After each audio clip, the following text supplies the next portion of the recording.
Hey guys, I'm here at the NXL event in Las Vegas, baby. And Yeah, let me see.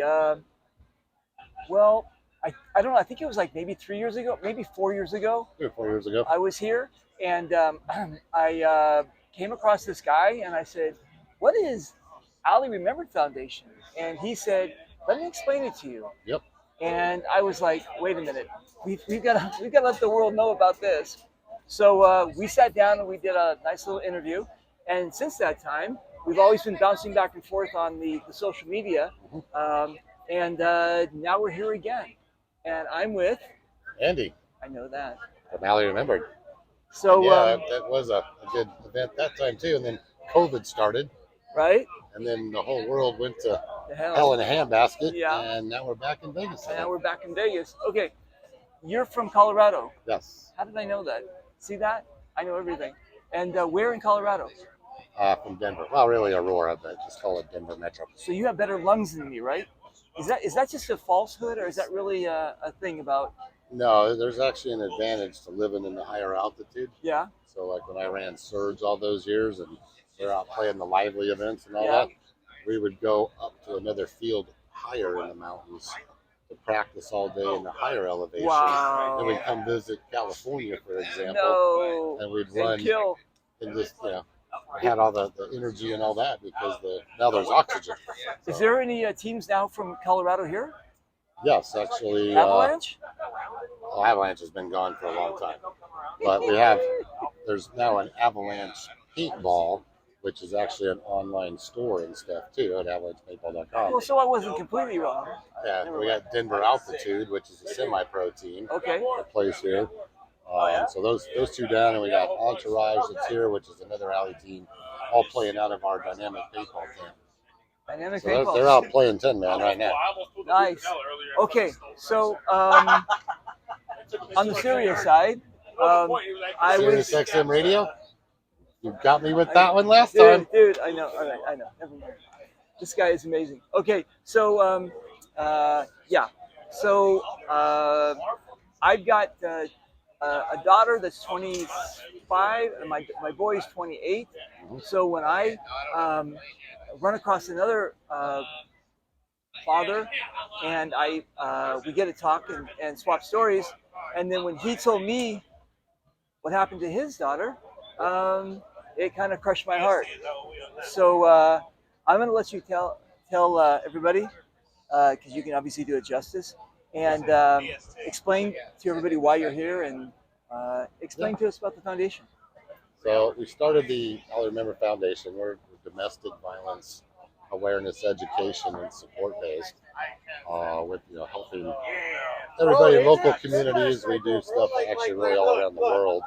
But we kind of came to paintball because that's something that we were in. Me and Tom, who's my vice president, retired. But after Allie's murder, I went back out and started playing again, which helps ease the stress and all that trauma and everything. Really helped keep me sane, as sane as you can be in that type of an environment. And then, of course, we started the foundation to end up going out and supporting fellow paintball players, be it man, woman, child, all kinds of things. We do stuff with the youth teams and all that because we're all human. And anybody that's affected by domestic violence situations needs help, be it advice, or be it they've got to get out of a bad situation and run. We'll buy airline tickets or arrange cars, taxis, That's food, amazing. bug out bags. We have players, both men and women, that they'll get out of that situation in a hurry and they leave everything behind. Right. So, they need a new place to live, they need clothes, they need food, and then they want to go back and play, and they're missing their equipment. And so there's actually a couple females out here playing right now that we've supplied markers from MacDev, who's a Seriously. big supporter, and Virtue Goggles and Immortal Tanks, and all of our supporters.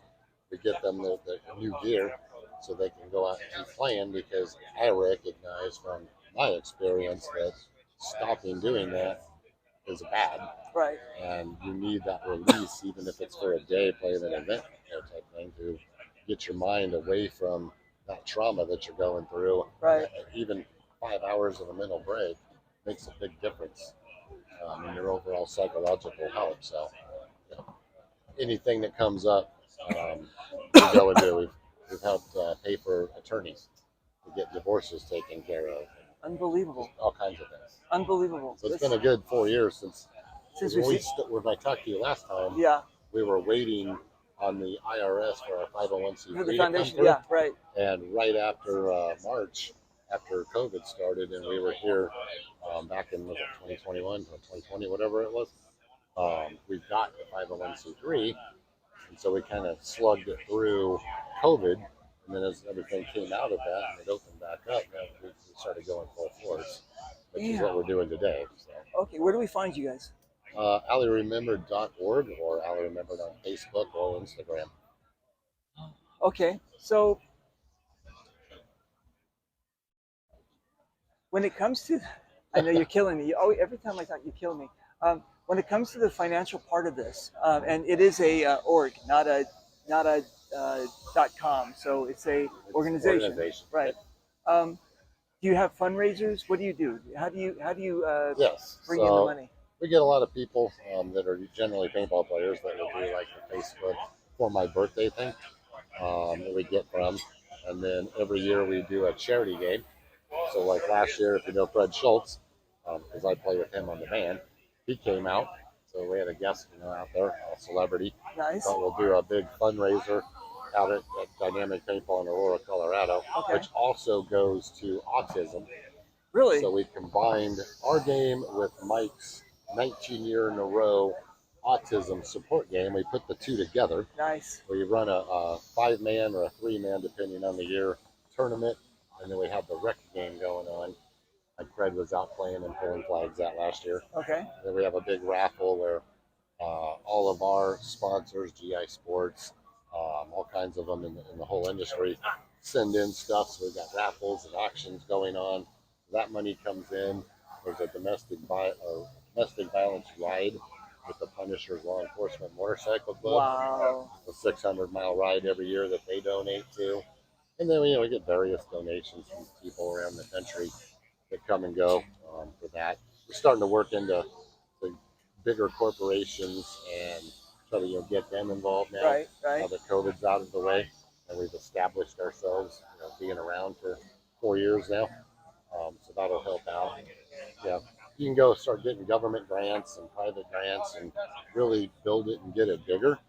So we're kind of looking at some of those angles, but we've stayed small and operated on a budget that's not 15,000 or less every year, just because it's easy to maintain. Right.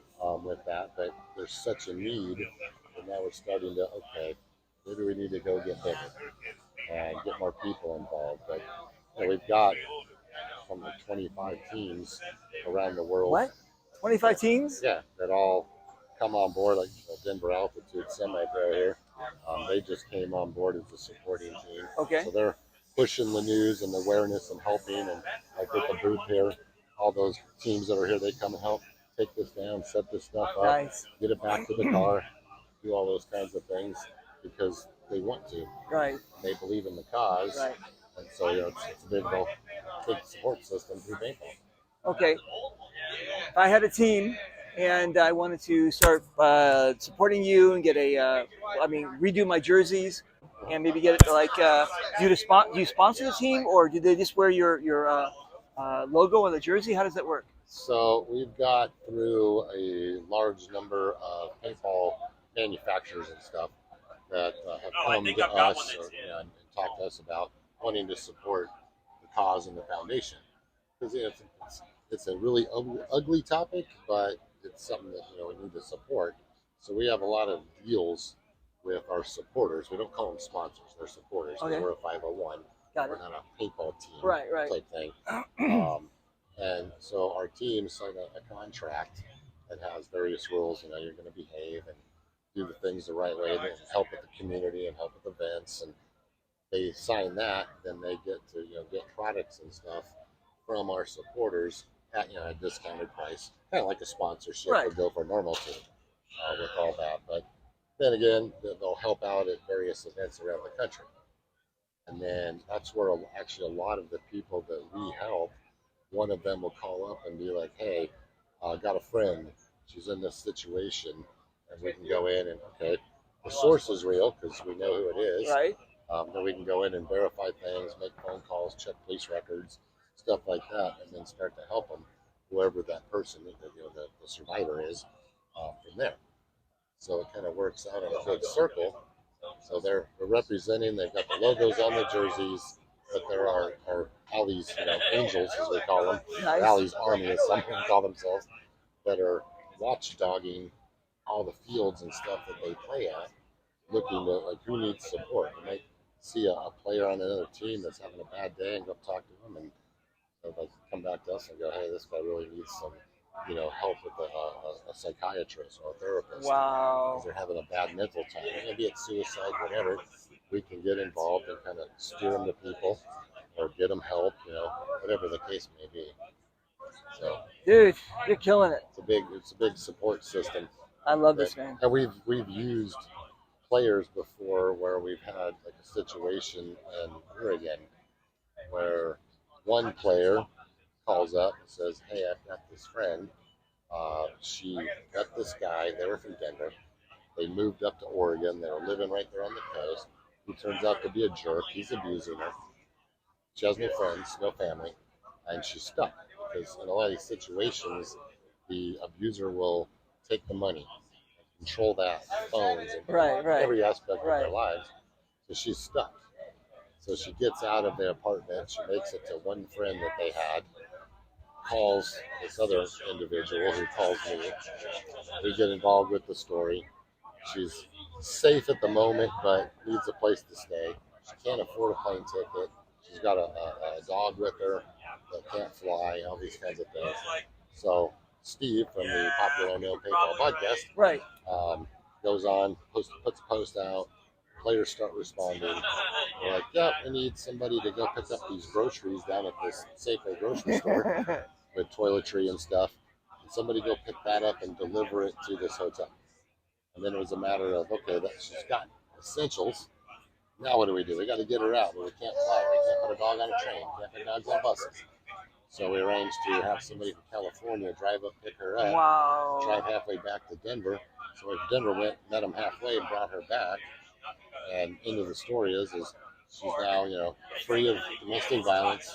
She's moved back east somewhere, and got a job, is doing really well, and is safe and alive. Okay, you guys, that's amazing. My daily story. No, that's amazing. That's an amazing, amazing story. Yeah. Okay, so I hope this has enlightened you guys about our paintball world, how our community is constantly trying to help each other, and this shining example is his name is actually Starrett too, Starrett. Yeah. So if you can do me a favor, you guys, go check out his social medias and see if you can help. Whether it's financial, whether it's one of those guys that maybe needs to pick up somebody or groceries, just see if you can get involved with this guy. They're super amazing. Okay, so one more time, where do we find you? AllieRemembered.org or Facebook and Instagram at AllieRemembered. You're amazing, brother. Okay, you guys, listen. Goodbye from the NXL, and I'll shoot you soon. Bye.